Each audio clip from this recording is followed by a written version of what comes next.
thanks, Brady, for even being willing to pop into the studio with me. So say hello to everybody who doesn't. Hey, everybody. Brady is number 2 of 5. And because I disassociate with my own age, Brady, can you even let us know how old you are? How old I am? Yeah. I am 25. You are 25. Mhm. Wow. So I think it'd be interesting for you to kind of, I guess, describe from your perspective growing up, watching me work. Watching you work. Watching me work. Like I wasn't home all the time. Mm-hmm. What did that look like to you? Most kids would probably complain, be like, "Oh, my mom's never there. My mom's this. My mom's that." But I was always occupied. You always made sure that we were busy. We weren't just, like you said, in a daycare.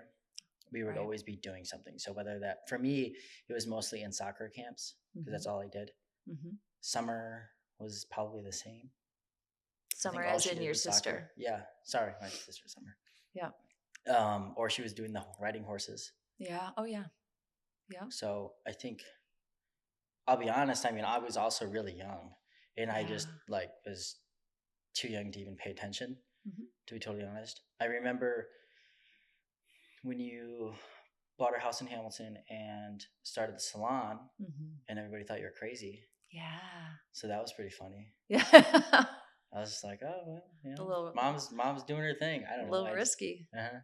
Yeah. Anyway. Looking back at it now that you're grown and out of the house, can you recognize the risk that was taken there? Or? I get, like, especially from the outside perspective, like you have 5 kids, like that's a crazy huge risk. But like, I think I see it the same way as you in the sense that like they're just kind of there for the ride. Like, you know, like I don't know. I know that sounds kind of reckless, but like to me it wasn't reckless. Yeah. I don't know. You're like, okay, I can either do this or I can do this, and you went the business. Sorry, I keep hitting this. You went the business route. Yeah. And it worked out. And it worked out. You know, I think that kind of goes for anybody who starts their own business or starts something big. I mean, everybody's always gonna shit on you, right?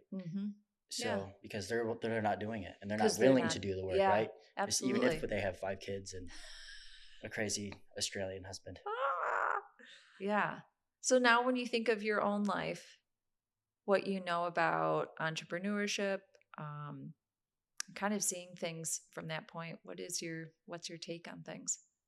In regards to like business, everything's possible. I guess it really just comes down to how bad you want it. Ooh. Because like sometimes like I think about changing what I'm doing. And you know, everybody around you, right, especially in a big family like we have, everybody always wants to help everybody.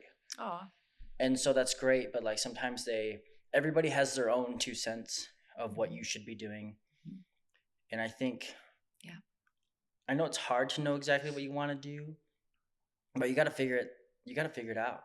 Because you're like, okay, I want a house and I need a successful business. And a motorcycle. And 2 vacations a year. And you just kind of rolled with that. Yeah. So I guess for me, like, figure out exactly what you want to do and roll with it, and don't start going. Don't like, you know, kind of half-ass it. You know, you have to go in it 100%. Yeah, there does come a point where you have to go all in, big risk, all or nothing. There was an interview recently with Kevin Costner. He was on somebody else's podcast or something. And they were talking about entrepreneurship and businesses. And it was interesting because he kind of stopped the interview and he was like, hold on a minute.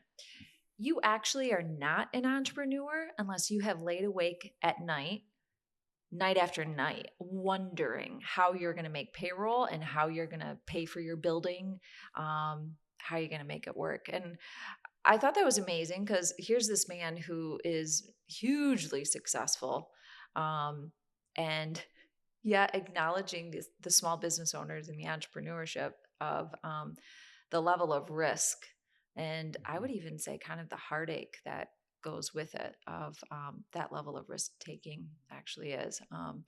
Because I think in that same interview, he had also talked about if you have generational wealth underneath you, you do not count.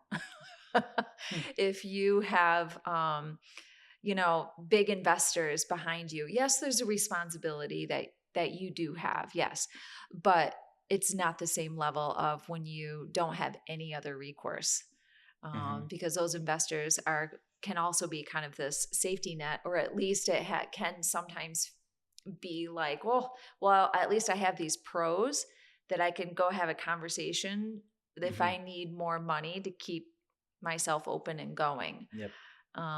But a true entrepreneur does not always have any of those things. And so it really becomes, for lack of a better phrase, balls to the wall. And you better be ready to go. You had said something that has always stuck with me and that I found really profound. And for myself, I kind of put it like a baby trophy in my pocket. A baby trophy. Mm-hmm. Do you know what it is? No. You were asked when you had graduated from boot camp in the Marines, and you had graduated with honors, right? And someone had said to you, "How did you do it? Like this required a lot of work. The Marines is known for being next level physical. How did you keep going in the stamina?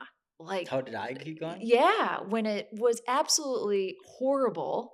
And then you had a couple of health issues that you just powered through, mind over matter. And do you remember what your response was? No, I remember I would not be there any longer than I had to. So Right. I didn't care what it was. Your response was, my parents are so hardworking. Oh yeah. Now you remember? I think so. To not work hard, to not come out on top. I didn't know that there was an option. Yeah, because there's there's so many people that get pushed through that probably shouldn't be, right? Because you always need those people. But yeah, I mean, I guess I'm not somebody that can roll through something. I want to do my best, even if it sucks and I hate it. Matthew tells a great story of when he had first met us as a little family, and seeing you guys completely obliterate one another in little fist fights, or even in the car. He would be like, oh my gosh, these kids, like, they're scrappy and rough and tumble. And and there were a few times where he was like, Quinn, you're going to intervene, right? Like, go and do something. And I was like, no, I'm good. They're going to settle this. They're going to settle this. But at the same time, like, in the real world, you're going to have to be able to fend for yourself. And your 7-year-old brother, like, what are you going to do?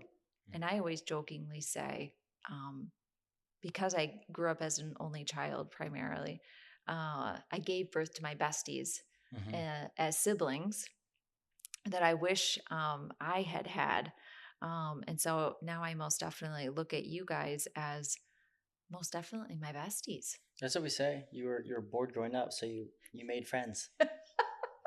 I literally made my friends. Yes.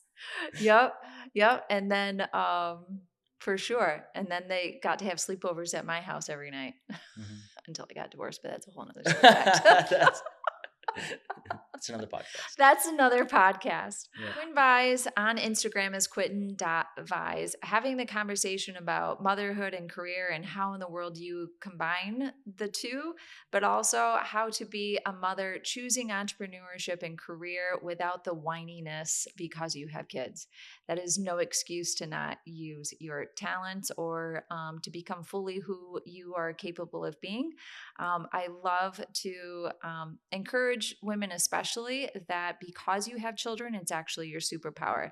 It enforces the discipline that you need in your life, and it can give you most definitely the reason of achieving more when you have these little people watching you and hopefully being your baby little mini cheerleaders along the way. I'm only a DM away. I love to continue the conversation. So if any of this speaks to you, if you have adult children or children at home and you are navigating, is it worth starting to work again and have kids in daycare or going to summer camps while you are pursuing a career, and know that your children have the ability to turn out just fine. Living a life with no regrets. I hope to see you soon. Until then.